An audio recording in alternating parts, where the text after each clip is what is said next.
This podcast is sponsored by developmentaid.org, your gateway to international tenders, grants, and the largest job database in the aid sector. Secure free registration and access funding opportunities, calls for partners, exclusive insights, and weekly news digest. Become a member today to achieve your sustainable development goals.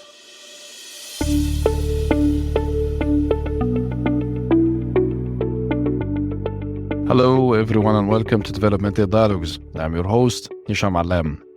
Today we are taking a hard look at the green and the blue bonds, the fast-growing corner of global finance that promises to fund everything from clean energy grids to healthier oceans, while the world scrambles to close a massive climate financing gap. I'm delighted to be joined by Fadi, a specialist in sustainable finance who works at the intersection of capital markets and climate solutions. Fadi has advised financial institutions and issuers on ESG strategies and bond frameworks, helping translating big sustainability goals into real transaction in the global market. Fadi, it's a pleasure to have you on Developmental Dialogues, and thank you for joining me to explore both the potential and the challenges of these instruments. Thank you. I'm really glad to be with you.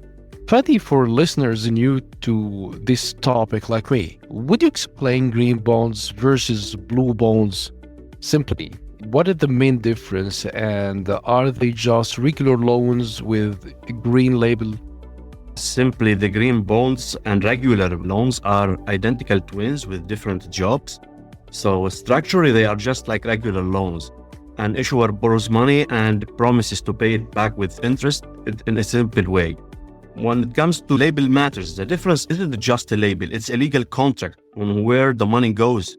So in this sense, green bonds actually focus on land and air, renewable energy, wind, solar, energy efficiency, clean transport, deforestation, ecosystem restoration, and so on. While the blue bonds is a subset of the green bonds, actually, the money earmarked for water. So they fund marine conservation, sustainable fisheries, and waste water treatment to protect oceans and fresh water.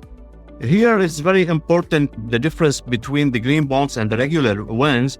We have to add the governance layer. Unlike a standard loan where the borrower can spend the cash on anything, these bonds have a governance layer. What does it mean? The proceeds or the money are legally earmarked for a specific project, meaning a government cannot take blue bond money meant for coastal protection and spend it on general military or health care needs or other sector.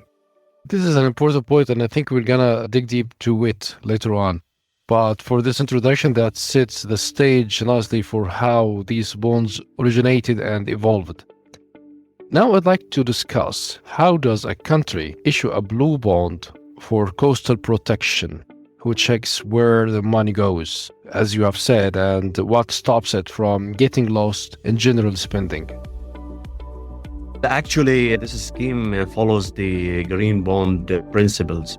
It was created by International Capital Market Association because you need a valid organization to run the show. If a country wants to issue a blue bond, it has to go through phases. First of all, there is a preparation phase. The country must create a blue bond framework that defines exactly which projects qualify.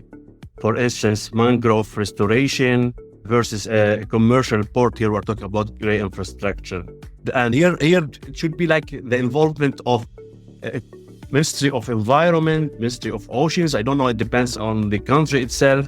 And also the Ministry of Finance. They should talk with each other in order to follow this law and to create a blue bond framework. After that, they need an credible external reviewer before selling the bond. That's why there are a second party opinion which is required to verify the framework isn't just hot air and it's a real need. Then we have the tracking to stop money from getting lost. It is obligatory that the funds are often held in a dedicated sub-account or trust fund isolated from the general budget or treasury. And also there is the auditing. Post-issuance third-party auditors check that the cash was actually spent on the promised projects. Actually, this is the simple way how a country or any entity can issue this bond. Who could be the external viewer, an NGO or an independent auditor or what? Yes, they are credible organizations. And this credibility actually comes from creating evidence-based knowledge. I can give you Sustainalytics is one of them. Cicero is one of them, is a Center for International Climate and Environmental Research. You need some reliable framework or reference to go through this process. But there's no international body, some organization related to the United Nations, for example, specialized on making this external viewership or auditing? Actually, they intervene through creating or contributing to the frameworks or fine-tuning things, but their existence is not very seen because these kind of bonds is not obligatory, it is voluntarily. And they are part of the ESG, which is Environment, Social and Governance framework. Mainly, those who are involved more are the multilateral bank. A little bit comes from the UN agencies. Building on that momentum, let's look at what makes them tick mechanically. Poland, for example, in 2016 has issued green bonds that made headlines as one of the first virgin issuance. Beyond the PR, what do we know about its actual delivery or renewable or efficiency projects? Well, Poland didn't just make headlines, they set the template for that. So they issued 750 million euros bond that was heavily oversubscribed. The demand was so high compared to the supply. The actual delivery was the funds were allocated to 5 strategic sectors. The biggest ones went to sustainable agriculture and clean transportation. And we have renewable energy, national park, and afforestation. Transportation also specifically modernizing rail infrastructure. Poland actually, in order to give this project a credibility and assurance for the investors, in their framework, they included strict exclusion criteria that legally barred any of this money from funding fossil fuel power or nuclear energy, ensuring the green label wasn't used to subsidize brown industries. This is what they have done in Poland, actually, and it was a success story in this matter. Those safeguards lead us to the tangible upsides for issuers and economies. These bonds hit almost $2 trillion total by 2025. Are they big in global finance now, or still just for niche impact investors? No, they are no longer a niche. With the broader sustainable bond market hitting around 6.59 trillion of US dollars globally, and new issuance projected at 2 trillion US dollars annually. This is a structural realignment of global finance. Sustainable bond, what do I mean by sustainable bond is when we add the social aspect to that. It could be like a green one and social one. That's why I call it sustainable bond. And we are now, I don't know how to say it, but I guess we are falling into the semantic snares, like we are using a lot of fancy terms, but I don't know if we are going to harvest tangible results. And now institutional demand is massive. In Poland's case, I can tell you demand was double the supply, driven by mainstream investors in Germany and the UK, not just small impact funds. Why investors would like to go there? Because it is related to the national policies that encourage or provide incentives for companies that invest in climate or they offset their carbon footprint. I don't know what will happen here right now because we are facing a global political chaos. I don't know if we are still committed to the climate promises. So actually, it's really critical to follow up on that and how the dynamic will flow. Especially for what we're seeing at COP summits and the failure of making real progress or achieving the agreed points. So you're still optimistic about these bonds? No, I'm not. I'm not optimistic on this point because these are market-based solutions. While the scale of the problem actually requires a radical shift in our mindset. I'm sorry to say that, but we are reaching tipping point in several ecosystems. So I don't know what could happen if some of these systems collapse, let's say, and will affect the other systems. When we're talking about our commitment through Paris Agreement We are not going there, especially now. We are living in polarization. We are living in an era where climate denial are everywhere. So I don't know if we are going to succeed through that. And there are a lot of instruments like loss and damage. We have also climate adaptation fund. So there is a shift also at the international level by increasing the budget on warfare, which really make me, as a person who's working on that from a long time, I'm really scared on what's going on. So it's really hard to say. I'm really sorry to say it's these kind of bonds could be like following investor could go for no profits. And in this case, maybe the issuance could change their projects from environmental impact project into profitable one. And then you compromise the outcomes, social outcomes, environmental outcomes. That makes a lot of sense. Fadi, some cut emissions, but greenwashing is common. Companies claim green without really change. What is the hard evidence worldwide? The evidence is mixed. We talked about the success story of Poland, but as you said, greenwashing remains the market's greatest threat, actually. There are different failure stories, like I can give you a dam in Laos. It was financed as a clean energy project, but it destroyed the river's biodiversity and fish population. In this way, it technically produced renewable energy, but failed on environmental due diligence, showing a label alone doesn't guarantee a positive outcome. And here, when we destroy the riparian ecosystem or the river ecosystem, we are not affecting the environmental outcome, actually. Also, the social, the livelihood of the people that they really depend on this river. And here it comes the upper stream communities and the lower stream communities. Here we start to talk about climate justice. Like sometimes a country can act or do a dam on the upstream, and then if the river crosses the border to the second country and that country is not doing anything, here there is a problem at the justice level or equality. It means I'm going to hit hard while I'm doing nothing. I'm not responsible for this harm to the nature. It's really critical how to deal with that. Also, there is something, the additionality problem. There are some critics that argue some issuers use these bonds to fund projects they were going to do anyway, resulting in a new positive impact. What do I mean by the way? There was no second independent opinion to say if this project feasible in terms of what we are planning to do, yes or no. Interesting. Thank you, Fadi, for providing these reflecting examples. Instead of isolated stories, how do these bonds stack up against traditional climate finance in driving systematic change, like shifting entire sectors towards sustainability? Actually, there is a shift towards what we call SLBs, sustainability-linked bonds. The use of proceeds or the money bonds, green, blue, are often criticized for funding isolated showcase project, while the rest of the company, if we're talking about company, remains dirty. That's why we are now moving into a holistic approach. It's not just to target one sector or one segment of, I don't know, maybe a company to cover the carbon footprint or the pollution that they produce. So now, as I said, the solution, the market is shifting towards sustainability-linked bonds. These don't fund a specific project. They tie the entire company's interest rate to sustainability targets. They should have like strict KPIs, key performance indicator, in case if the issuer is a company.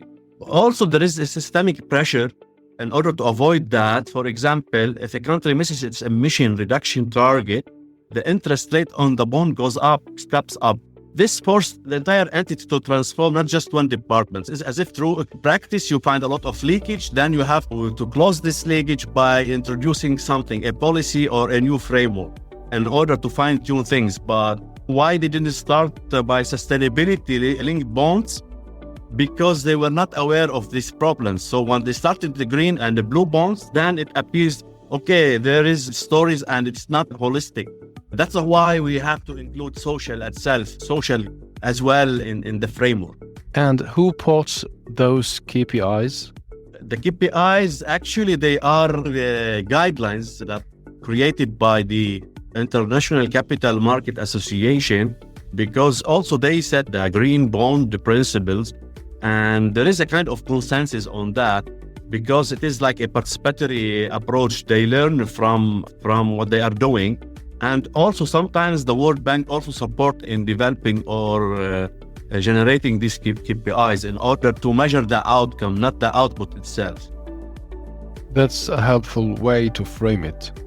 Do these bonds help or hurt traditional aid? Might they push out grants for the poorest by favoring bankable projects? Yes, there is a real concern about bankable trap. There is a valid fear that these bonds favor bankable projects.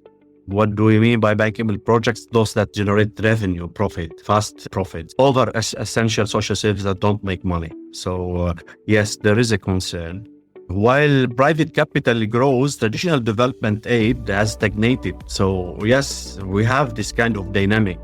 This can lead to cherry-picking profitable projects while ignoring the deeper needs in the poorest nations. So here we start to talk about climate justice. And with all its elements, how should be including or taking into consideration the least developed countries, the underprivileged people, the poor people, all these must be taken into consideration. While to fix this, actually, multilateral banks like World Bank, like Asian Bank or African Bank, they're trying to use concessional finance, which is below market laws, to de-risk these projects for poorer nations. But it's in progress, it's not final. I don't know what would happen in that area. That is very candid. Speaking about the greenwashing risks, the guidelines are out there, but how do investors really spot the fakes? Have you seen bonds marketed as ocean protection, for example, that ended up funding something totally different? Yes, actually, investors, they have a type of red flags and they have to respect that in order to commit to their policy or sustainable strategy. They look to vague definitions like a buzzword like eco-friendly without science-based target. So it's not just using a fancy label. No, you should provide well-informed evidence about that. And sometimes if there is no independent review, lack of second-party opinion, it is a major warning sign. Then you have the reporting failures, issues where report outputs, money spent, rather than outcomes. As I said before, let's say CO2 reduced or fish biomass increased or 100 hectares of forest ecosystem restored, then are often hiding a lack of impact. So they avoid go through this process or to invest. I can give you an example. Let's say the Korean electric company issued a green bond, while Saudi investors rejected because the company was still building coal plants. So here a green bond cannot clean a brown business strategy. And what I'm afraid of, it is being like, in a lot of cases, they are masking their brown industries and telling the people, oh, I'm doing that. I have zero emissions. I don't have a carbon footprint. So yes, these kind of signs that investors looks at in order to avoid failure and bad reputation. Yeah, the context is only getting tougher. Yeah. Speaking about fairness issue, poor countries hit hardest by climate, yet issue fewest bonds. Does this widen the gap between rich and poor nations, especially in Africa and the Middle East? Yes, as I said, the gap is real. Yes, the MENA region or the Africa, the case like they are slow in this market. So poor nations often lack the institutional capacity to manage the complex reporting these bonds require. So it's a matter of trust with the institutions itself in a certain country. And there is also the cost of a capital itself. Even when they do issue bonds, they often don't get a greenium. It means green premium, as if like a incentive. So cheaper borrowing cost compared to European nations. So they are paying market rates for saving the planet, which raises serious fairness questions.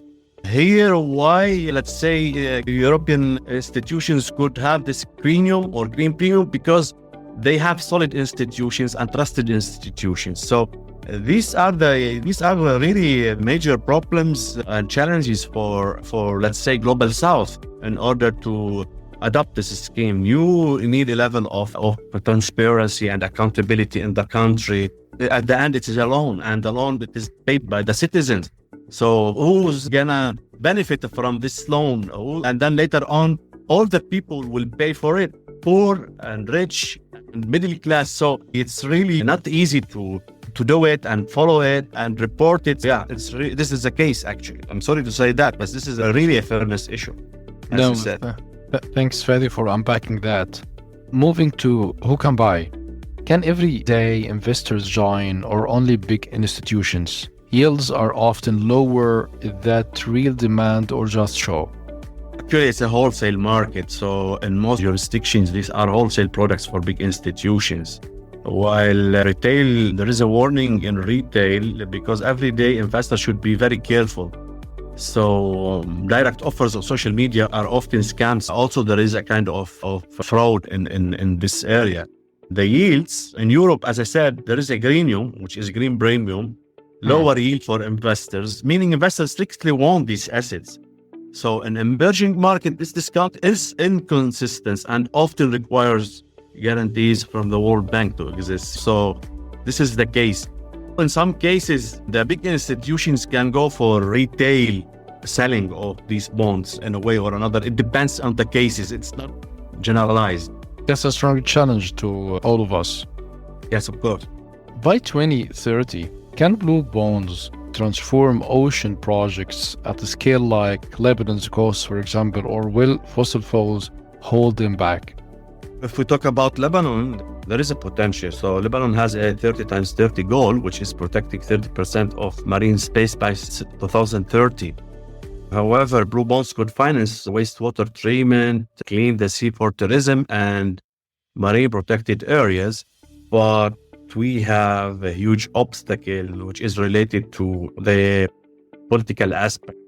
Without governance reform and a legal framework to actually enforce protection, in this case, blue bond risks being just creative storytelling. It's nothing. Fossil fuel politics and weak enforcement are the main choke points. I can talk about Lebanon. We have this failed state. It is not trusted to go through that. So I've been in this sector for almost 25 years, and I know the problem at the level of institutions that you cannot, apply this kind of scheme and make it sustainable because of this fragility. State of fragility. Yeah. Yes, I agree. From your work, what is one bond project that disappointed and one fix to make them vital for aid work? Actually, the disappointment is in the repackaged bonds. In cases where an issuer takes a project that already exists and slaps a green label on it to get, let's say, cheap money, without creating any new environmental benefit, zero additionality. It happens a lot because it's easy for those who are chasing profit to find an entry point in this system to use it. And if it is not well safeguarded, then this system could be abused. So the fix is, you have to make coordination strong. Let's say at the financial level, if you miss the environmental target, you pay more interest. This moves the risk from the bank to the issuer. So at the level of governance, you need the Ministry of Finance, who has the money actually, and the Ministry of Environment, who has the expertise, talking daily. That's why it needs separation and strict one, because disconnected ministry are why projects fail. To close on inspiration for the field, if these scale up, can they turn aid from short-term fixes to lasting resilience? And what is the best way to measure real progress? Actually, to reach lasting resilience, it happens if we move away from ready-made projects from global north and consult deeply with local communities who actually own the land. Here, the indigenous people, because they are most of the cases, they are expelled out of their area, and for the sake of big companies, these companies are labeling themselves with fancy words and terms and beautiful visibility, while in the backyard they are doing a nasty job. This is what's happening. To measure the progress, we need to move from outputs to outcomes. Here we are talking about, let's say, using a source to see approach. source to sea approach, let's say, to move away from the sea and look to the other ecosystem, what's happening there. So in that sense, you can, in order to avoid like number of solar panel installed, if you have a green energy project or something like this, it's not about counting or putting a number on paper, say, okay, we have 100 renewable or solar systems we installed. No, it's not about that. We have to go towards good metric, which, again, for example, tons of CO2 actually avoided, or increase in fish biomass in protected area, the number of local endemic species protected. This is what I meant by the outcome. So real progress requires standardized KPIs, so issuers can't cherry pick the data that makes them look good. This is very important to have the robust KPIs in order to measure the outcome. What's really is a challenge for this kind of scheme, when you invest money in environment or climate, the payoff is that fast. It's really beyond the timetable of the loan itself or the project itself. So it's really a big challenge, and I don't know if we are able to overcome all these challenges to advance climate finance really in a well and accountable, in a just and fairness way, let's say. We will, Fadi, be optimistic.